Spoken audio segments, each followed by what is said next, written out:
kumpare ko doon. Masipag talaga, ang aga-aga, hindi pa nga nakapagkape. Wala pang almusal, nandun yun sa kanyang mga hardin, sa kanyang mga taniman. Oh, grabe. Siyempre, maglaro na muna ako sa cellphone. Dito lang ako sa may puno ng kahoy.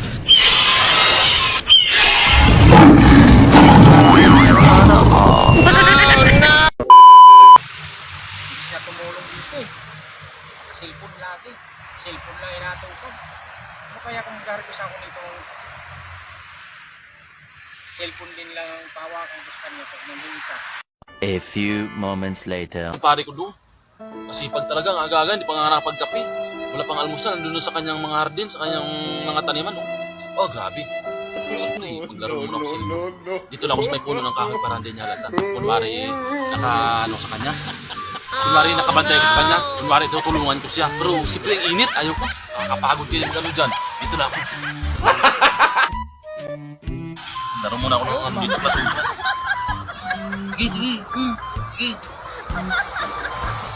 Yan, baba ko na. Grabe talaga. Pakahirap talaga yung kumpare ko nakakatanim. Bakit hindi na lang kaya sa bumili doon sa palengke? Kahirap magtanim, ang init-init. Grabe talaga ang tao. Matyaga talaga. Siyempre ako, di talaga ako yan. Hindi ko kaya magtiis niyan sa sobrang init niya. Dito na ako. Samputin ang damit ko na ito. Naku, ay mamad. Sana all.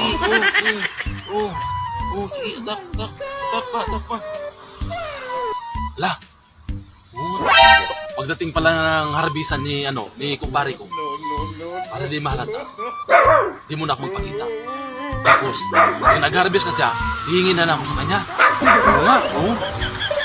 Alis muna ako.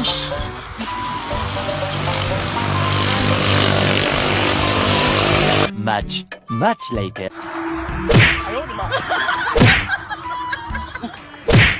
Parang nag-harvest natin si kumpare ko ng kanyang mga tanim. Lalaki ng mga mais niya. Nakapunta ka sa kanya doon. Baka makakainin ako. Gutom na talaga ako. Hindi lang ako masaling palata. Baka kita ka sa bakit bigla ako nagpakita sa kanya.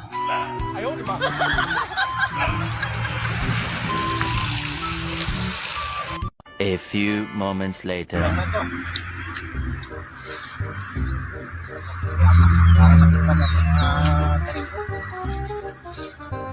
Makaka-harvest na rin.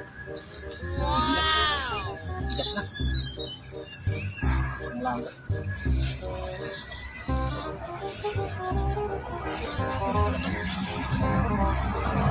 Parang hindi mo nakikita. Meron po tayo pangalit na.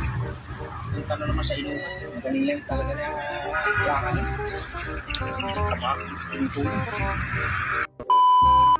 No. Pre! Garbis na pre! Oh no! Ang lalaki ng mga tanim mo Pwede ba ako makahingi? Yan. Yan ka galing. Nag-harvest na ako. Nangingi ka pa. Magaling ka lang sa panghihi.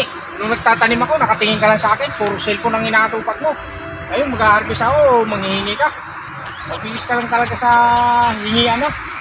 Nung tatanim ako, tinitingnan mo lang ako. Alam mo, hindi kita nakikita. Nagsisilpo ka lang. Tinitingnan mo lang ako. Pre! Busy ako nung time na yun nagtatanim ka doon. Pasensya ka na. At nagtatanim ka doon sa kainitan. Busy ako noon. Kasi marami akong ginagawa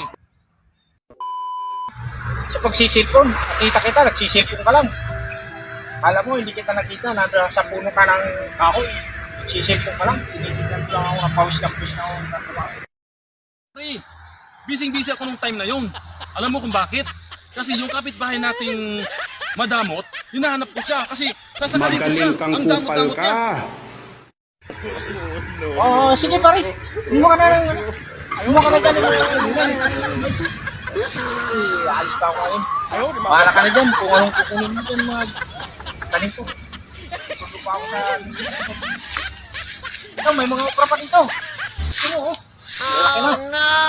Umuha ka na dyan, pare. Walang problema yan. Okay yan. Salamat marami sa iyo, pre. Grabe, ang bait talaga ng kumpare ko. Biniro ko lang siya na hinanap ko yung kapitbahay namin sa sakaling ko. Grabe, lahat na ng mais na dito, pinapili niya ako, mga malalaki pa, pati itong kamuting kahoy. Grabe. Tulohin mo yan. Magaling ka talaga gumawa ng paraan. Talagang pagbibigyan ka ng kumpare mo. Ang bait. Sana all. Taba-taba ng mga...